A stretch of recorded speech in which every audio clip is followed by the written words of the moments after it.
Hello guys, welcome back to our YouTube channel. എല്ലാവരും സുഖമായിട്ടിരിക്കുന്നു എന്ന് വിശ്വസിക്കുന്നു. അപ്പോൾ ഇന്നത്തെ വീഡിയോ അങ്കമാലി മാങ്ങക്കറി എങ്ങനെ ഉണ്ടാക്കാമെന്നാണ് കേട്ടോ. ഇത് എൻ്റെ റെസിപ്പി ഒന്നുമല്ല, എൻ്റെ ഫേവററ്റ് യൂട്യൂബേഴ്സായ അജയ് സ്റ്റീഫൻ എന്ന് പറഞ്ഞ ചാനലിൽ നിന്നാണ് കേട്ടോ ഞാൻ റെസിപ്പി എടുക്കുന്നത്. ഈ വീഡിയോ ഒരു 5 years മുമ്പെയാണ് ചാനലിൽ പോസ്റ്റ് ചെയ്തിരിക്കുന്നത്. അപ്പോഴാണ് ഞാൻ വീഡിയോ അപ്പോൾ തൊട്ട് ഞാൻ അവരെ ഫോളോ ചെയ്യുന്നുണ്ട്. അതുപോലെ ഞാൻ വീഡിയോ അന്ന് തന്നെ കണ്ടതാണ്. പക്ഷെ അന്ന് ഞാനിങ്ങനെ കുക്കിംഗ് ഒന്നും ചെയ്തു തുടങ്ങിയിട്ടില്ല. കുറച്ച് ദിവസം മുമ്പ് ചേട്ടൻ വീണ്ടും ഇൻസ്റ്റഗ്രാമിൽ സ്റ്റോറി ഇട്ടിട്ടുണ്ടായിരുന്നു, ഇവ ചേച്ചി ഉണ്ടാക്കിയ മാങ്ങക്കറി ഇപ്പോഴും ആൾക്കാരെ ട്രൈ ചെയ്തിട്ട് ഫീഡ്ബാക്ക് അറിയിക്കുന്നുണ്ട്. അപ്പം ഞാനും ഓർത്തു, ഓക്കെ വൈ നോട്ട് ട്രൈ ചെയ്യാമല്ലോ എന്ന്. അപ്പം ഇന്നലെ ഗ്രോസറി ഷോപ്പിങ്ങിന് പോയപ്പോഴത്തേക്ക് ഞാൻ മാങ്ങ മേടിച്ചിട്ടുണ്ട്. നമുക്ക് ട്രൈ ചെയ്ത് നോക്കാം.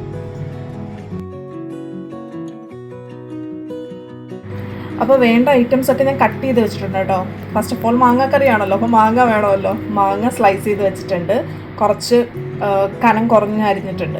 അത് കഴിഞ്ഞിട്ട് സവാള സ്ലൈസ് ചെയ്ത് വെച്ചിട്ടുണ്ട്. കുറച്ച് കട്ടിയായിട്ട് സ്ലൈസ് ചെയ്യണം എന്നാണ് വീഡിയോയിൽ പറഞ്ഞിരിക്കുന്നത്, അപ്പോൾ അതുപോലെ ചെയ്തിട്ടുണ്ട്. പിന്നെ ഇഞ്ചിയും വെളുത്തുള്ളിയും രണ്ടും നമ്മുടെ പിച്ചാത്തിയുടെ ബാക്ക് സൈഡും കൊണ്ട് ജസ്റ്റ് ഒന്ന് ക്രഷ് ചെയ്ത് വെച്ചിട്ടുണ്ട്. പിന്നെ പച്ചമുളക്. അപ്പോൾ ഇത്രയാണ് വേണ്ടത്. ഇനി ഇത് നമ്മളെല്ലാം കൂടെ മിക്സ് ചെയ്ത് കൈ കൊണ്ട് തിരുമ്മണം. അപ്പോൾ അതെങ്ങനെയാണെന്ന് നമുക്ക് നോക്കാം. പിന്നെ 1-ാം പാലും 2-ാം പാലും എടുത്ത് വെച്ചിട്ടുണ്ട് കേട്ടോ. അപ്പോൾ നിങ്ങൾക്ക് വേണമെങ്കിൽ തേങ്ങ ഗ്രേറ്റ് ചെയ്തത് എടുക്കാം, അല്ലെങ്കിൽ മാഗിയുടെ കോക്കനട്ട് പൗഡർ കിട്ടുമല്ലോ, അതാണെങ്കിൽ യൂസ് ചെയ്യാം.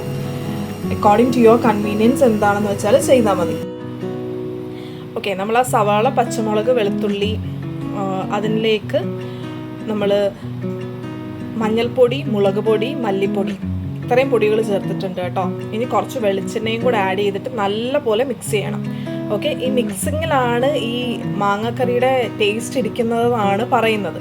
ഓക്കെ, അപ്പം നല്ലപോലെ മിക്സ് ചെയ്യുക. എത്രത്തോളം മിക്സ് ചെയ്യുന്നോ അത്രത്തോളം സ്വാദ് കൂടും.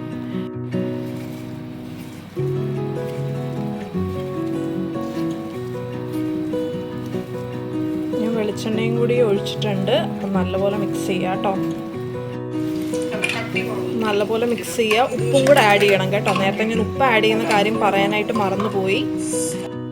മിക്സ് ചെയ്ത് വെച്ചത് നല്ലപോലെ മാങ്ങയിലോട്ട് പിടിക്കാനായിട്ട് കുറച്ച് നേരം ഞാൻ വെച്ചു കേട്ടോ. ഒരു 10 minutes ഞാൻ വെച്ചു. ആ ടൈം കൊണ്ട് പാത്രമൊക്കെ ഞാൻ കഴുകി മാറ്റി.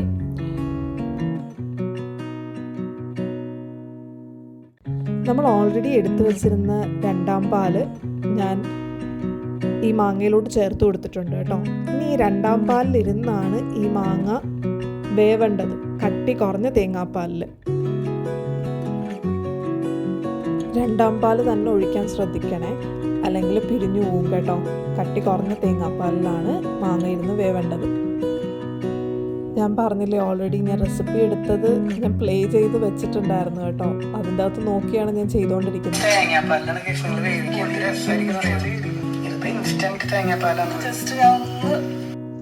അപ്പോൾ മാങ്ങ 2-ാം പാലിലിരുന്ന് വെന്തിട്ടുണ്ടോ എന്ന് നമുക്ക് നോക്കാം കേട്ടോ. ഞാനാണെങ്കിൽ ഒരു മാങ്ങ എടുത്തിട്ട് ജസ്റ്റ് ആ സ്പൂൺ കൊണ്ടൊന്ന് കട്ട് ചെയ്ത് നോക്കി. അപ്പോൾ നല്ല പോലെ വെന്തിട്ടുണ്ടായിരുന്നു. അപ്പോൾ ഇത് ഓൾമോസ്റ്റ് സെറ്റായി കേട്ടോ. ഇനി കുറച്ച് സ്റ്റെപ്സും കൂടെ കഴിഞ്ഞ് കഴിഞ്ഞാൽ നമ്മുടെ മാങ്ങാക്കറി റെഡിയാവും. ചോറ് റെഡി ആയിട്ടുണ്ട് കേട്ടോ. ഞാനാണെങ്കിൽ ഈ മാങ്ങാക്കറി വേവുന്ന ഗ്യാപ്പിൽ ചോറും വെച്ചിട്ടുണ്ടായിരുന്നു. അപ്പോൾ അത് റെഡി ആയിട്ടുണ്ട്. നല്ലൊരു മണം വരുന്നുണ്ട് കേട്ടോ. ഈ മാങ്ങ ഇരുന്ന് ഈ മസാല എല്ലാം കൂടി ഇരുന്ന് വേവുന്നതിൽ കിട്ടുന്നൊരു മണം വരുന്നുണ്ട്. നിങ്ങൾ ഉറപ്പായിട്ടും ട്രൈ ചെയ്ത് നോക്കുക കേട്ടോ. എൻ്റെ ഈ റെസിപ്പിയിൽ നിങ്ങൾക്ക് വിശ്വാസം ഇല്ലെങ്കിൽ ഞാൻ പറഞ്ഞ അജയ് സ്റ്റീഫൻ എന്ന് പറഞ്ഞ ചാനലിൽ തന്നെ പോയിട്ടൊന്ന് ചെക്ക് ചെയ്ത് നോക്ക്. ചേച്ചി കുറച്ചുകൂടെ ഡീറ്റെയിൽഡ് ആയിട്ട് അതിൻ്റെ അകത്ത് എക്സ്പ്ലെയിൻ ചെയ്യുന്നുണ്ട് കേട്ടോ. അപ്പോൾ ഞാൻ ഫ്ലെയിം ഓഫ് ആക്കിയിട്ടുണ്ട്. അതിനുശേഷം നമുക്കിതിൻ്റെ അകത്തോട്ട് 1-ാം പാൽ ഒഴിച്ചു കൊടുക്കാം. ഓക്കെ, ആൻഡ് മേക്ക് ഷുവർ നിങ്ങൾ ഫ്ലെയിം ഓഫ് ചെയ്തിട്ട് തന്നെ 1-ാം പാൽ ഒഴിക്കുക, അല്ലെങ്കിൽ പിരിഞ്ഞു പോവും. ഇനി നമ്മൾ നെക്സ്റ്റ് സ്റ്റെപ്പ് എന്ന് പറയുന്നത് ഇതിൻ്റെ അകത്ത് ജസ്റ്റ് താളിച്ചൊഴിക്കില്ലേ, നിങ്ങളുടെ നാട്ടിൽ എന്താ പറയുന്നതെന്ന് അറിയില്ല, ഞങ്ങൾ താളിച്ചൊഴിക്കുക എന്നാണ് പറയുന്നത്. ഓക്കെ ഓക്കെ, ഭയങ്കര റിച്ചായിട്ട് വന്നിട്ടുണ്ട് കേട്ടോ. ആ ഗ്രേവി നല്ലപോലെ തിക്കായിട്ടുണ്ട് 1-ാം പാൽ ഒഴിച്ചപ്പോഴത്തേക്ക്. അപ്പം എൻ്റെ കയ്യിൽ ഇവിടെ കൊച്ചുള്ളി ഇരിപ്പില്ല, അതുകൊണ്ട് ഞാൻ സവാള തന്നെ എടുക്കുകയാണ്. നിങ്ങൾക്ക് കൊച്ചുള്ളി വെച്ച് തന്നെ താളിച്ചൊഴിക്കാം. ഓക്കെ,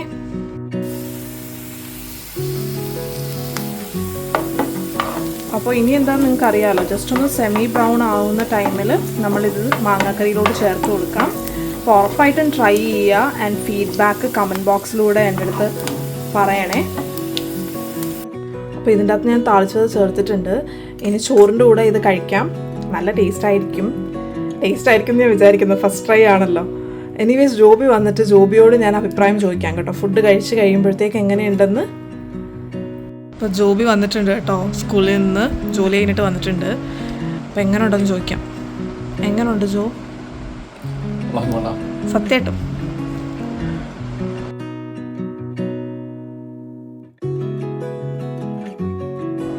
മാങ്ങാക്കറിയായിട്ട് ഞാൻ ചോറ് കഴിച്ചുകൊണ്ടിരിക്കുകയാണ് കേട്ടോ.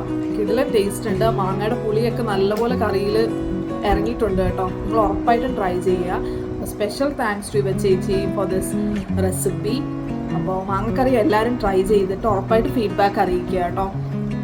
ഇഷ്ടപ്പെട്ടോ എന്ന് ഉറപ്പായിട്ടും എനിക്ക് കമൻറ്റ് ബോക്സിലൂടെ അറിയിക്കുക. Stay tune for the next video. Until then bye.